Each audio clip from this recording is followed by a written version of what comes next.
Hello again, everyone. This is the first part of Unit 7, which is our introduction to coordination chemistry. What will we be looking at in this particular unit? Well, we're going to look at what coordination chemistry is all about, especially referring to representative ligands, constitution and geometry, the ligands themselves and nomenclature, and then we'll do a bit of isomerism and chirality.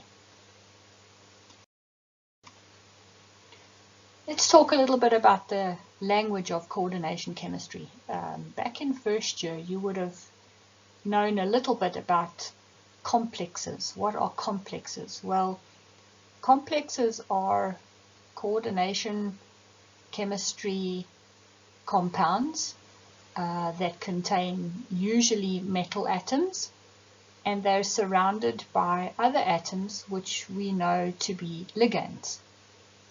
Okay, we're going to talk about something called an inner sphere complex. An inner sphere complex refers to the fact that ligands are attached directly to the central metal atom, and the number of ligands will depend on the size of the metal and the identity of the ligands, as well as the electronic interactions that are involved. So on this particular slide, you will see there are three examples.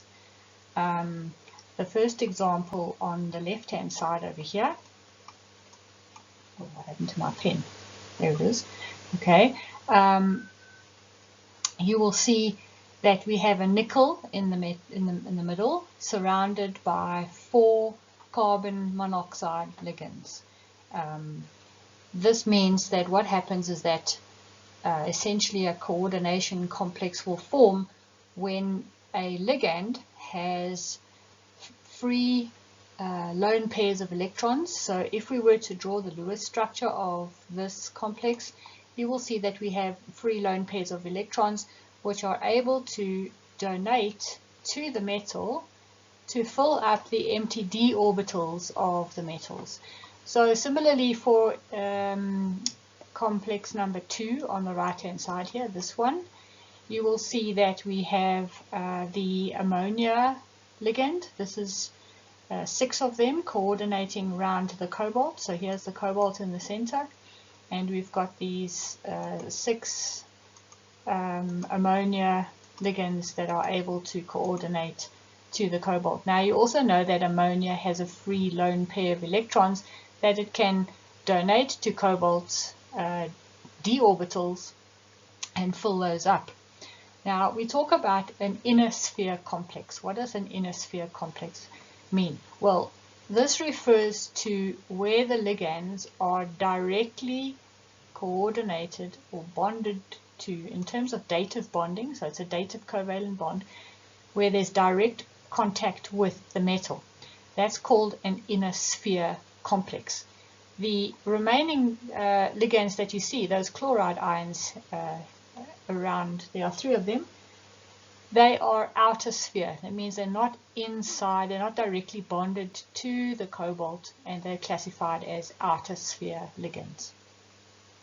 The third example is manganese sulfate, which you are always familiar with writing down as MnSO4. Okay. Now you will see that what happens is that 6 water molecules are able to coordinate to the manganese metal. There's a manganese metal in the center. And we know that water also has free lone pairs of electrons that can cause a donation to the metal to fill up the d orbitals. And we find that in this case, let me just draw it for you. This is the inner sphere complex here.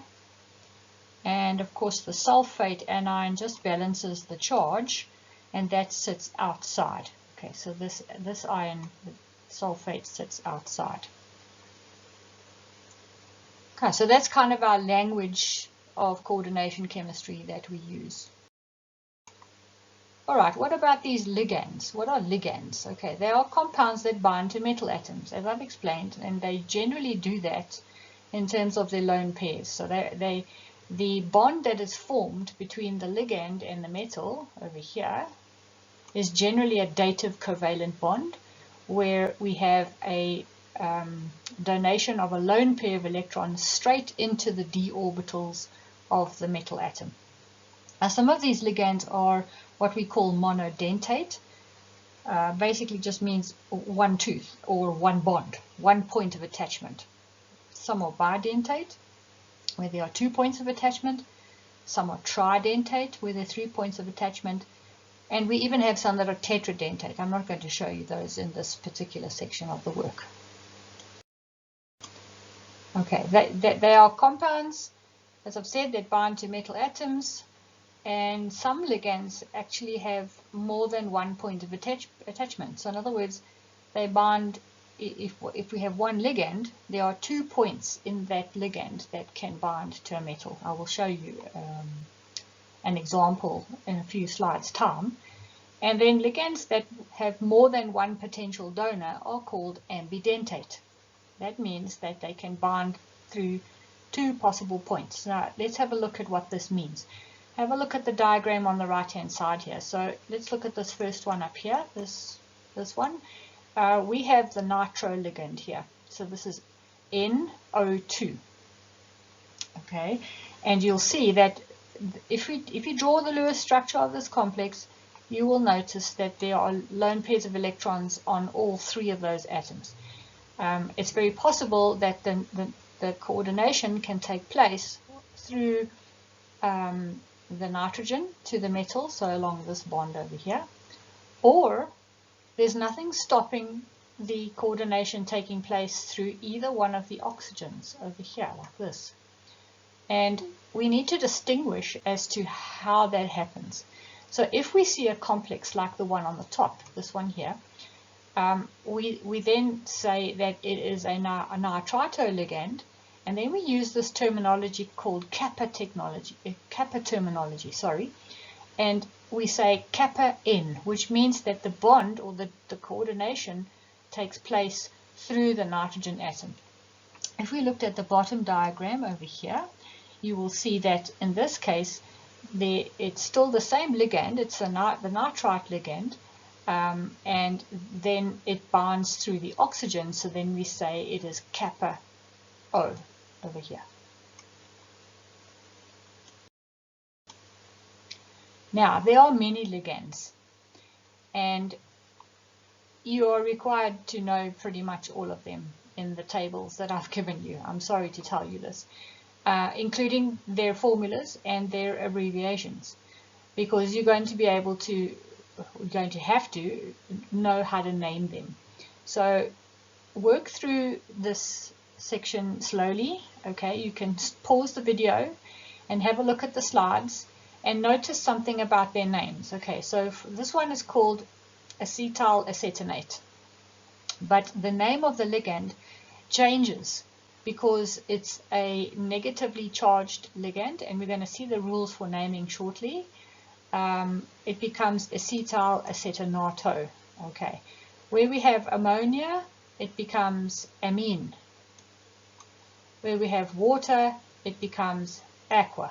Okay, then there's other ones. You'll notice as soon as you get a negative charge, there becomes an O on the end. So this is bromido, carbonato.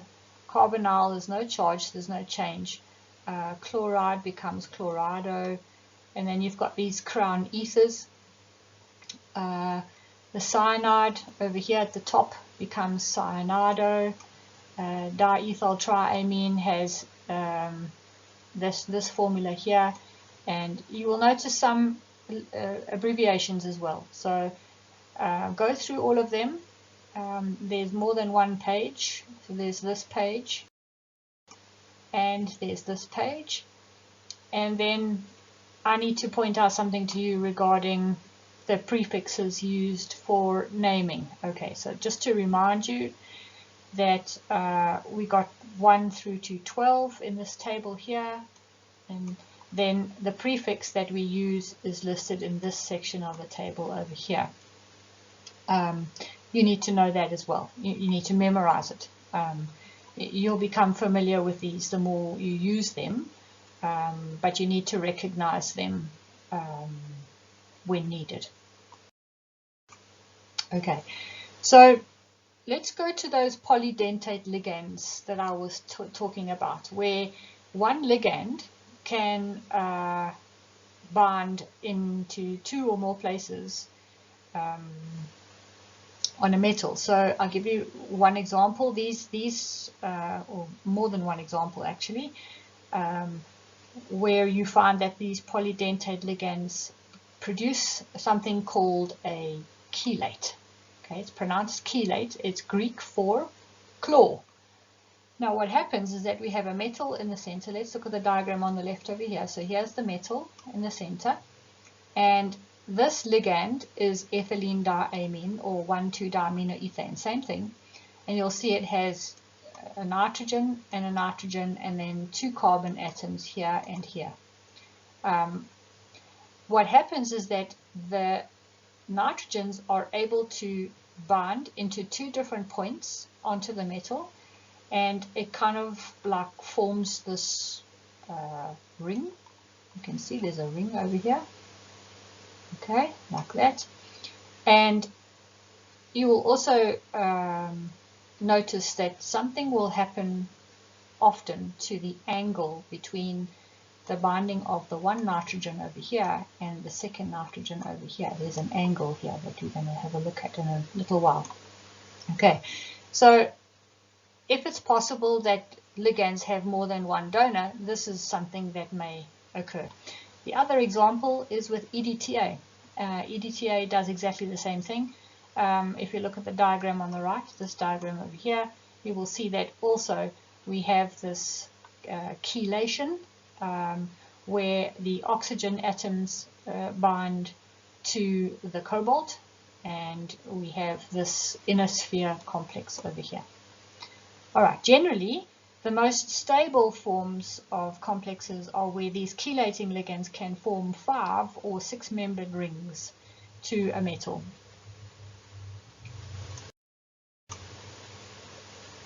And as I've mentioned to you, when they bind through 2 different points, there is often some strain between the 2 points, the 2 bonding points. So there'll be some strain from here and here. As I've shown you, we have this angle. This angle is called the bite angle. Okay, and it's generally supposed to be in an octahedral complex, it's supposed to be very close to 90 degrees. Often that is not the case. But we'll take a look at that as we go along further into this unit.